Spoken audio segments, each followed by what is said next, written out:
and the two shall become one flesh. So they are no longer two, but one flesh. Therefore, what God has joined together, no human being must separate. Ang nagustuhan ko kay Lia ay mabait, masipag, at matulungin. At higit sa lahat, supportive sa akin. Noong nagsisimula pa lang kaming mag-live-in, nakita ko sa kanya kung gaano siya kasipag, katyaga, at sinusuportahan niya ako sa lahat ng bagay, sinusunod niya kung ano yung gusto ko. Doon ko siya nagustuhan.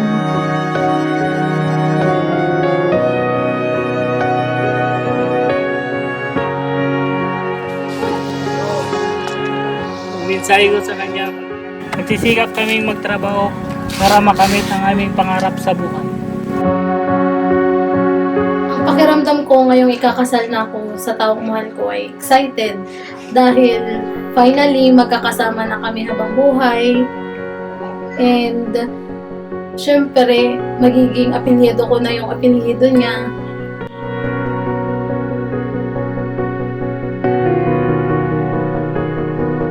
Pagmamahal na walang hinihintay na kapalit. Pagmamahal na mamahalin ka maging sino ka man.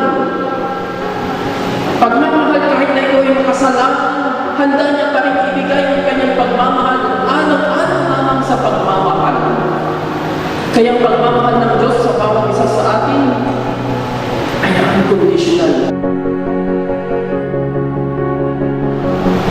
Ngayon, Sani, tatanungin kita, sino na ngayon ang number one sa buhay ko?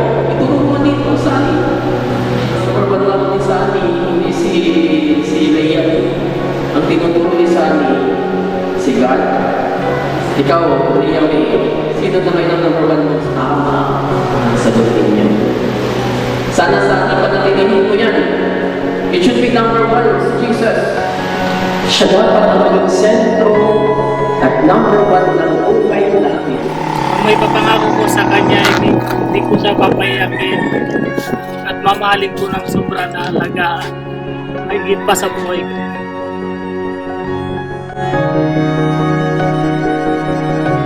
Ang mensahe ko lang sa kanya ay sana maging mabait siya, huwag siyang magbabago, sana sundin pa rin niya yung mga gusto ko, at sana makapaghintay siya kung kailan yung right time na bibigay ni Lord sa amin, kung kailan kami magkakaroon ng baby. At mahal na mahal ko siya. Nandito lang ako palagi. Ang pinakamahalagang natutunan ko sa relasyon namin ay maging open sa isa't isa at pag-usapan ng lahat ng bagay, mga problema para masolusyonan.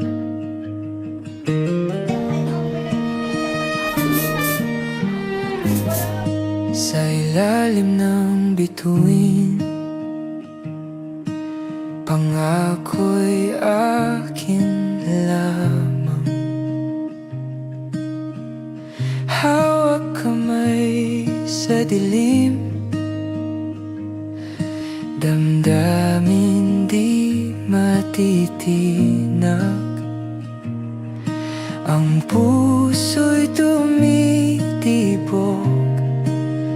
para sa'yo lang. Oh, para sa'yo lang. Sa'yo lang. Sa'yo lang. Ang bawat halik, bawat lambing. Sa'yo lang. Sa'yo lang. Hanggang dulo ng panaginip ko.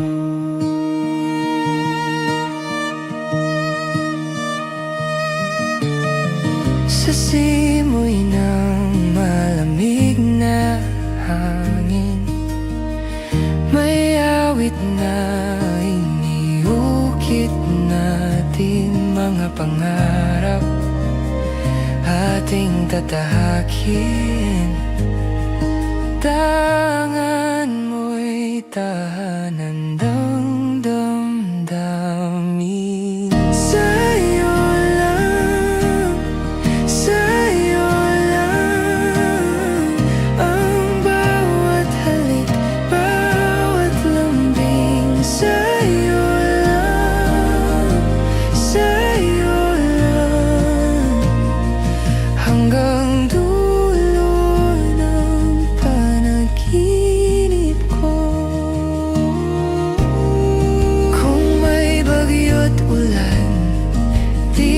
ka bibitawan. Sa puso ko'y ikaw, walang